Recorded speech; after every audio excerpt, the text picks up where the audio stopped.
ನಮಸ್ಕಾರ. ನಾವು CLF ಪ್ರೊಫೈಲನ್ನು ಸಂಪೂರ್ಣವಾಗಿ ಪೂರ್ಣಗೊಳಿಸಿದ್ದೇವೆ.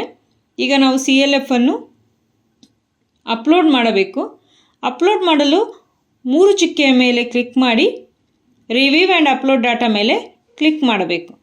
ಎಲ್ಲ ಅಗತ್ಯವಾದ ಅಂಶಗಳನ್ನು ನಾವು ಎಂಟ್ರಿ ಮಾಡಿರುವುದರಿಂದ ಅಪ್ಲೋಡ್ ಬಟನ್ ನಮಗೆ ಕಾಣಿಸುತ್ತದೆ. ಅಪ್ಲೋಡ್ ಬಟನ್ ಮೇಲೆ ಕ್ಲಿಕ್ ಮಾಡಿದಾಗ record added successfully for upload. ಈಗ ನಮ್ಮ CLF ಲಾಕ್ ಆಗಿದೆ. ನಮ್ಮ CLF ಅಪ್ಲೋಡ್ ಆಗಿದೆ.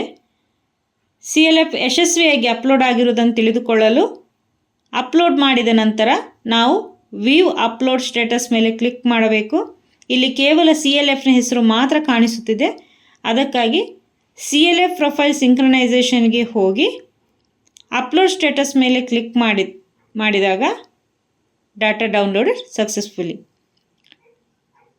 ಈಗ ನಾವು ಇಲ್ಲಿ ರಿಮಾರ್ಕ್ಸನ್ನು ಕಾಣಬಹುದು. ಧನ್ಯವಾದಗಳು.